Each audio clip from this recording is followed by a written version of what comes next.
राहुल गांधी की हिदायत और चुनावी जरूरतों के चलते आखिरकार कांग्रेस के सभी दिग्गज नेता एक मंच पर आ ही गए।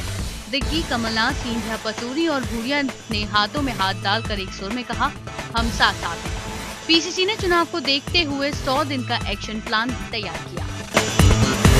सिंधिया ने खुद को प्रदेश के मुख्यमंत्री पद की दौड़ से बाहर बताया। सिंधिया ने कहा कि ना तो वो सीएम पद की दौड़ में है और ना ही मंच पर बैठा कोई नेता।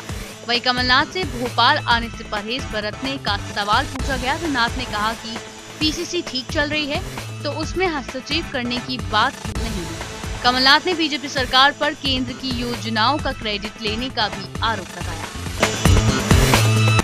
अपने नेताओं के स्वागत में पलक पावड़े बिछाए बैठे कार्यकर्ताओं को मायूसी ही हाथ लगी। राजधानी में जगह जगह कमलनाथ, ज्योतिरादित्य सिंधिया और दिग्विजय सिंह के लिए चौराहों पर स्वागत मंच लगाए गए थे, लेकिन गुटबाजी के चलते नेता इन चौराहों पर रुके ही नहीं, जिसके चलते कार्यकर्ताओं ने अपने ही नेताओं की गाड़ियों को घेर लिया और वहां कई घंटों तक जाम के हालात बन गए।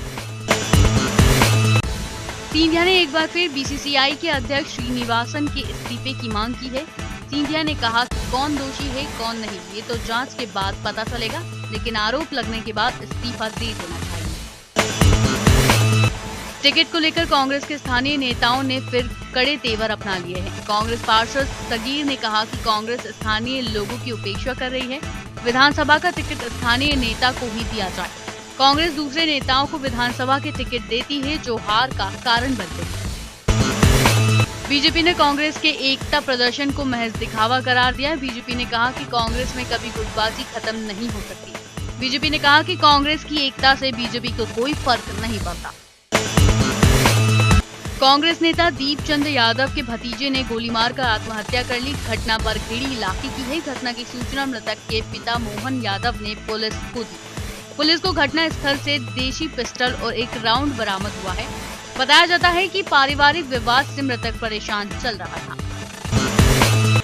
राजधानी के घोड़ा नक्कास इलाके में एक होटल में आग लगने से एक युवक की मौत हो गई, जबकि एक गंभीर रूप से घायल हो गया। आग की सूचना मिलते ही पुलिस और दमकल कर्मियों ने मौके पर पहुंचकर आग पर काबू पाया।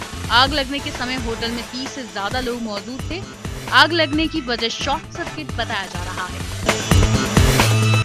आखिरकार बीआरटीएस कॉरिडोर में बसों का ड्राई रन शुरू हो गया। बसों का ड्राई रन आरआरएएल तिराहे से मिसरोड तक हुआ। फिलहाल 15 दिनों तक ड्राई रन चलेगा, जिसके बाद लोगों को निःशुल्क बसों की सवारी कराई जाएगी। एडीबी योजना के तहत नगर निगम ने पानी की पाइपलाइनें तो बिछाई हैं, लेकिन इसमें कितनी लापरवाही की गई है इसकी बानगी देखने को मिल रही है फुटवारे में। यहाँ पाइपलाइनें तो सीवेज में मिक्स कर ही बिछा दिया गया है, जिससे इस क्षेत्र में अब गंदा पानी और मैला पानी लोगों के घरों में आ रहा है और इनके बच्चे भी बीमार हो गए हैं। पूर्वी मध्य प्रदेश में बने कम दबाव के क्षेत्र के चलते शनिवार को दिन भर काले बादल छाए रहे, जिससे मौसम खुशनुमा हो गया। बदले हुए मौसम का लोगों ने भी जमकर आनंद उठाया और पार्कों की ओर रुख किया। मौसम विभाग की माने तो फिलहाल स्थिति ऐसी ही बनी रहने की संभावना है।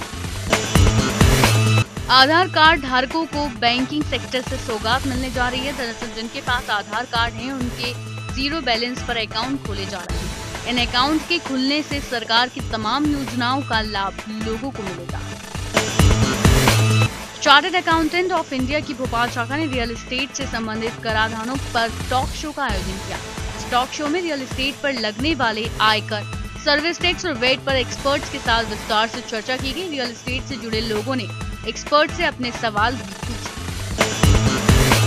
छत्तीसगढ़ नक्सली हमले में मारे गए कांग्रेस नेताओं को युवक कांग्रेस कार्यकर्ताओं ने श्रद्धांजलि दी। जिनसी चौराहे पर मोमबत्ती जलाकर कार्यकर्ताओं ने उन्हें श्रद्धा सुमन अर्पित किए। कांग्रेस कार्यकर्ताओं ने घटना की निंदा करते हुए 2 मिनट का मौन रखकर मृत आत्माओं की शांति के लिए दुआ की। शनिवार देर रात इकबाल मैदान पर अजान और कुरान किरात प्रतियोगिता का आयोजित किया गया। कार्यक्रम में भोपाल के साथ ही बाहर से आए प्रतिभागियों ने एक से बढ़कर एक प्रस्तुति देकर उपस्थित लोगों का मन मोह लिया। इस मौके पर इस्लामिक विद्वानों ने दीन पर चलने की सलाह दी।